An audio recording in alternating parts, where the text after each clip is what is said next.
친구들 안녕하세요. 이번 시간은 3단원 느낌을 살려 말해요. 6번째 시간입니다. 오늘도 즐겁게 공부해 봅시다. 우선 수업을 시작하기 전에 다음의 상황을 같이 살펴봅시다. 전교 학생회장인 이 남자아이가 1학년 친구들이 안전하게 등하교하도록 글을 써서 알려주어야겠다고 이야기합니다.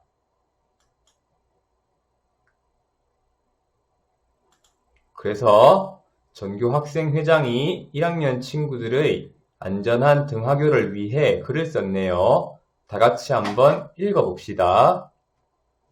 꽃사슴 초등학교 1학년 학우 여러분, 안녕하세요. 저는 꽃사슴 초등학교의 전교회장 김대한입니다.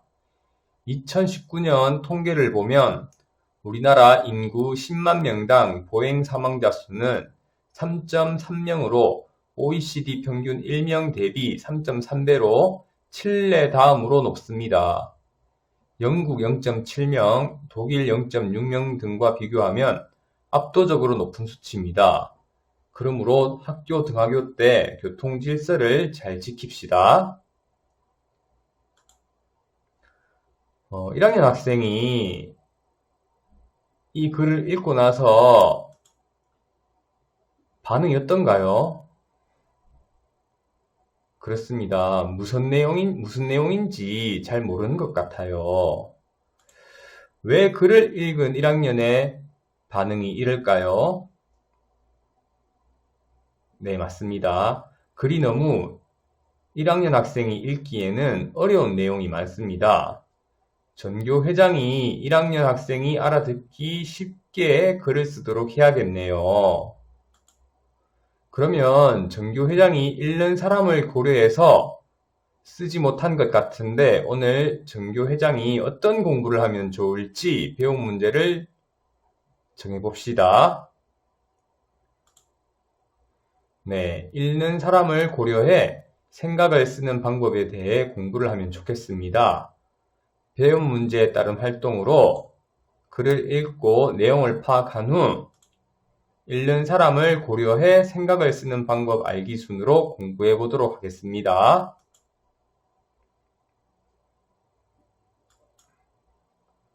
그럼 다음 광고를 한번 살펴봅시다.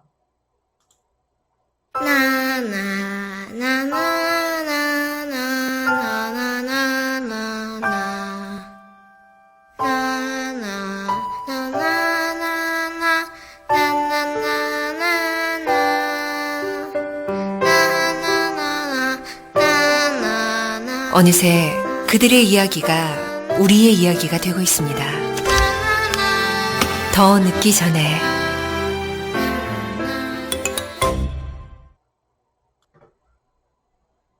광고를 잘 보았나요? 그럼 우리 다음 물음에 답해 봅시다. 광고 장면에서 무엇이 보이나요? 네, 북극곰 한 마리가 얼음 덩어리 위에서 지친 모습으로 있는 모습이 보였죠. 그리고 제시된 장면은 무엇을 이야기하고 있나요?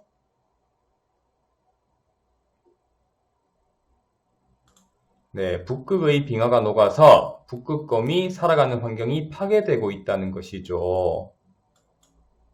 광고를 보고 어떤 생각이 들었나요?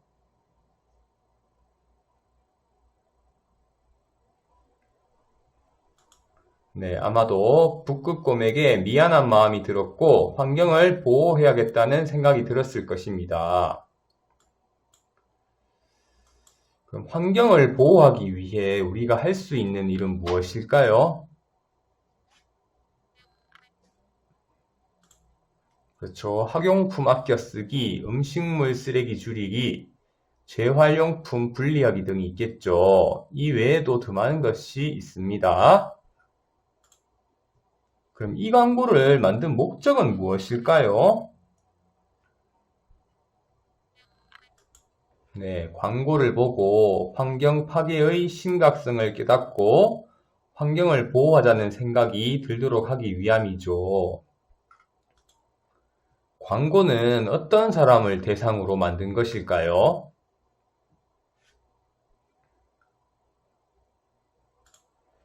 환경 파괴에 대해 심각성을 느끼지 못하는 사람을 대상으로 만든 것입니다. 그럼 만약 환경 파괴의 심각성을 알고 있는 사람들을 대상으로 한다면 어떤 광고를 만들면 좋을까요?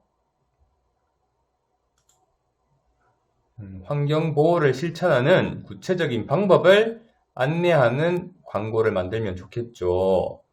이처럼 광고에도 누구를 대상으로 하느냐에 따라 전혀 다른 내용의 광고가 만들어질 것입니다. 이제 글을 읽을 텐데 어떤 내용의 글일지 잠시 예상해 보겠습니다. 글을 예상할 때는 무엇을 먼저 보고 예상하면 좋을까요?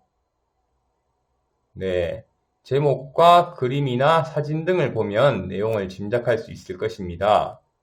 그럼 먼저 오늘 읽을 글의 제목을 살펴보겠습니다. 제목이 무엇인가요?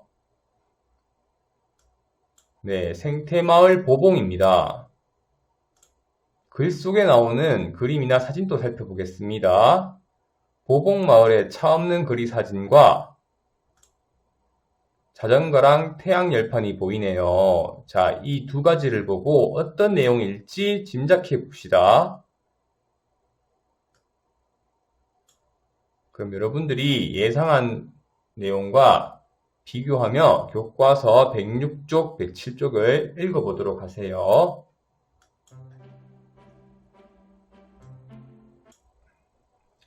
잘 읽어보았나요? 그럼 글의 내용을 파악해 질문을 만들어 보도록 하겠습니다. 질문은 세 가지로 만들어 보세요. 학습장에 질문을 쓰고 자신의 생각하는 답도 써봅시다. 시작하세요. 혹시 시간 내에 다 만든 친구들은 교과서 108쪽의 질문에 답도 적어 보세요.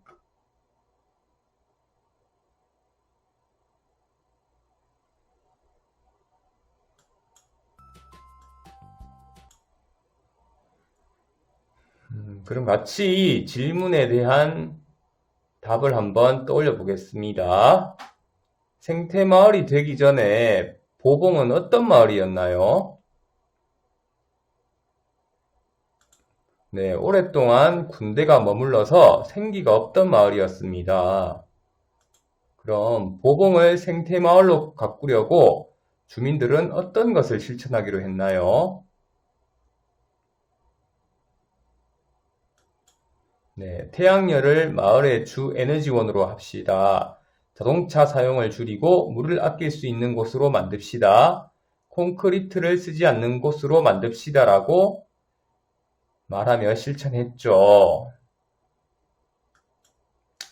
알뮤트 슈스터 씨가 보봉으로 이사온 까닭은 무엇인가요? 네, 어린 아이들의 천국이라는 점 때문에 이사했습니다. 그럼 읽는 사람을 고려해 생각을 쓰는 방법을 한번 알아보도록 하겠습니다. 만약 대구의 여행지 소개에 대한 글을 쓴다고 가정하고 생각해 봅시다. 어린 학생과 60대 어른을 대상으로 글을 쓴다면 그 내용이 구성이 달라지겠죠.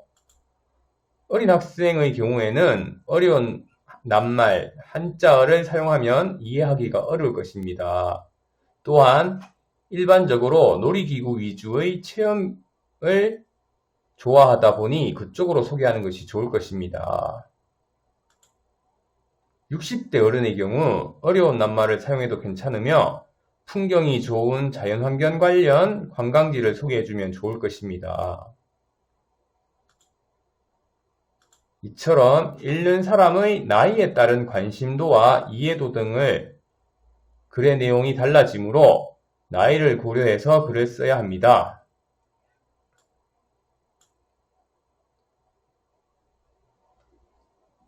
이번에는 유튜브 활용법에 대한 글을 쓴다고 생각해 봅시다. 만약 유튜브를 잘 알고 있는 사람의 경우는 가입 방법, 시청하는 방법 등의 기초적인 것보다는 방송하기 같은 전문적인 활용법이 효과적일 것입니다. 유튜브를 처음 접하는 사람의 경우는 가입 방법, 시청하는 방법부터 글을 쓰는 것이 효과적일 것입니다. 이처럼 내용을 잘 알고 있는지에 살펴보아야 합니다. 이미 알고 있는 내용을 쓴다면 읽는 사람의 관심이 줄어들 수밖에 없기 때문이죠. 한 예로 같은 수채화 그리기 책인데 하나는 기초 수채화, 다른 하나는 중급 수채화 책입니다. 이렇게 내용을 잘 알고 있느냐에 따라 글을 쓰는 내용이 달라지게 됩니다. 또 한국의 음식 소개에 대한 글을 쓴다고 생각해 봅시다. 외국인은 우리나라를 처음 접하므로 대표적인 음식인 김치, 비빔밥 등의 일반적인 음식을 소개하는 것이 좋을 것입니다.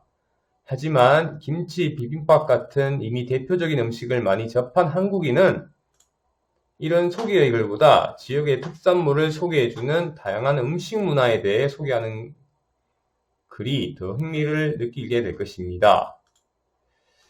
이처럼 읽는 사람의 처지도 고려해야 하고 추가로 기분이 상하지 않도록 예의를 지키는 글을 쓰는 것은 당연한 것이겠죠. 그럼 우리가 지금까지 함께 활동을 한 것을 정리해 보겠습니다. 읽는 사람을 고려해 생각을 쓰는 방법을 정리하면서 공책에 적어 봅시다. 우선 읽는 사람의 나이를 고려해야 합니다. 그 다음에 내용을 잘 알고 있는지 살펴보아야 합니다. 또 읽는 사람의 처지를 생각해보고 써야 합니다.